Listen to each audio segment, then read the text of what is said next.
But this was the first time we saw Paige really get guarded.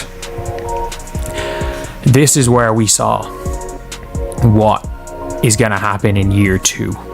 This is the scout report that needs to be out there on Paige Bueckers once the Dallas Wings get good, because Dallas Wings are going to get good at some stage in her career. This was the game where I'm like, okay, we can shut up the comparisons, right? The masks are off. The pretenders have been exposed. The WNBA's carefully staged campaign to anoint its next golden child just went up in flames under the bright lights of national TV. Paige Bueckers, the supposed heir to Caitlin Clark, the hand-picked media favorite, the chosen one destined to carry the league's torch, just had her crown ripped off. Courtesy of the Seattle Storm, what was billed as a coming-out party turned into a public reckoning. And let's be clear, this wasn't just a stumble. It was a complete teardown, a demolition job with no survivors. Of one Paige Bueckers, oh, she's better than Caitlin Clark. I mean, stab me in the eye with a spoon, for Christ's sakes. Wow. So that's a thing right now. Last night, Paige Bueckers dropped 44 points.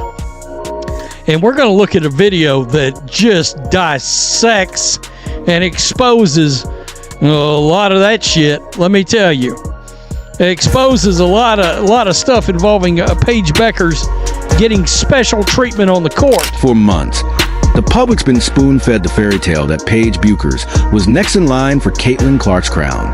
The media dressed her up as the savior of women's basketball, hyping her up as if destiny itself had already signed the paperwork. They sold us on the idea that she was rewriting Clark's legacy overnight, snapping records like a teenager shattering iPhone screens. Diva of Dump Divas Kat Engelbert is breathing a sigh of relief. Her pretend friends in the mainstream media, they are trying to crown a new star. If the media has it their way, this could potentially be the new face of pretend basketball. And it's not just the woke media. There are even some in conservative media who are voluntarily biting into the shit sandwich. Headline at Outkick: "No Caitlin, no problem. Paige Bueckers can save the WNBA season." She stormed out a gate, becoming the fastest player to rack up 200 points and 50 assists in just 11 games, beating Caitlin Clark's pace by 1. The headlines wrote themselves: efficient, poised, cerebral, the future of the game. ESPN even slotted her at number 13 in their mid-season rankings. The hype train wasn't just moving, it was a bullet train, and the whole basketball world seemed eager to punch their ticket to the Paige Bueckers experience. But here's the truth about hype. It's nothing more than hot air until it collides with cold, hard reality. And reality wears green and gold. Reality is the Seattle Storm defense. It's a little bit different, huh? It's a little bit different out here when you get Caitlin Clark treatment. It ain't so easy peasy getting to play one-on-one, getting to just do your thing how you want to do it, when you want to do it. Paige Bueckers got the Caitlin Clark treatment for one game, and it got up. August 22nd, 2025. Circle it, underline it, etch it in stone. The night the Paige Bueckers myth flatlined.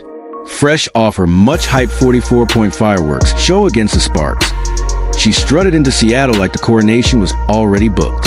But instead of a victory lap, she ran headfirst into a buzzsaw. The Storm didn't just slow her down. They stripped away the shine and spotlighted every flaw the media swore didn't exist. She went off in a game against the Los Angeles Sparks, scoring 44 points, but the craziest part about that was her shooting percentage. She shot over 80% from the field, and I tweeted about that, and I was like, that's actually insane.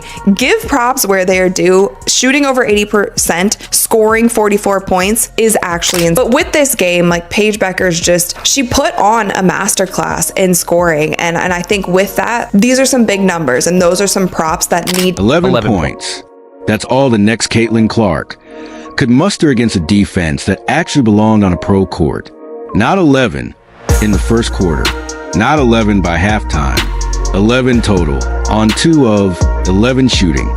No assists, 2 rebounds.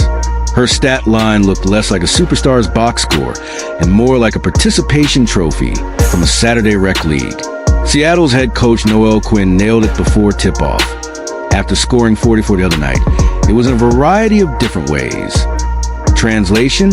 Let's find out if the so-called princess can survive the Caitlin Clark treatment. Spoiler alert, she folded. For the game, you said it's going to be important to be physical with like Paige Bueckers. Can you talk about the defensive game plan for Dallas and like how your team was able to hold them to their fewest points of the season? Yeah, it started, with our attention to detail with Paige. I thought, Slim was very physical, stayed in her space, and the actions that we guarded her in, we were very aggressive, showed multiple bodies, and kind of, made her hesitant to use the ball screen a little bit. I thought we rotated well, and everyone who ended up being on Paige from E on down, I thought we were. If you're enjoying this, hit subscribe, because here's where it gets good. While Paige Bueckers was getting humbled in Seattle, let's shift the spotlight back to the real next-level superstar, Caitlin Clark, the player who didn't just step into the WNBA. She reshaped the entire landscape of women's basketball. And what's been her reward? Hits that would make NFL linebackers wince. The numbers tell the story. 17% of all flagrant fouls in the entire 2024 season were committed against Clark alone. That's not defense. That's not basketball. That's open season target practice. Paige Bueckers got Caitlin Clark treatment for the first time in her career, and it looked bad. It looked real bad. Everybody was running around. Yeah, she was cooking 44 points versus the Sparks. They didn't play a lick of defense, letting this girl play one-on-one basketball in every area of the floor, letting her post up in the mid-range area one-on-one. Now, I'm giving credit. She's a bucket in one-on-one, especially from that mid-range, from the free throw line down area. But this is the first time we watch teams actively be persistent about taking away her spots and what she wants to do. The Chicago Sky alone were responsible for 80% of the flagrant fouls Clark endured. Think about that. One team turned bullying into a game plan. Meanwhile, Paige Bueckers has been coasting through the season with kid glove treatment, gliding past offenders like she's still in a college scrimmage. But when the moment finally came, when she had to face the kind of physical, relentless defense Clark absorbs on a nightly basis, she crumbled, folded faster than a lawn chair in a hurricane. The Storm made it their mission. Body her up, contest everything, make her fight for every inch. And the result? She vanished. Completely.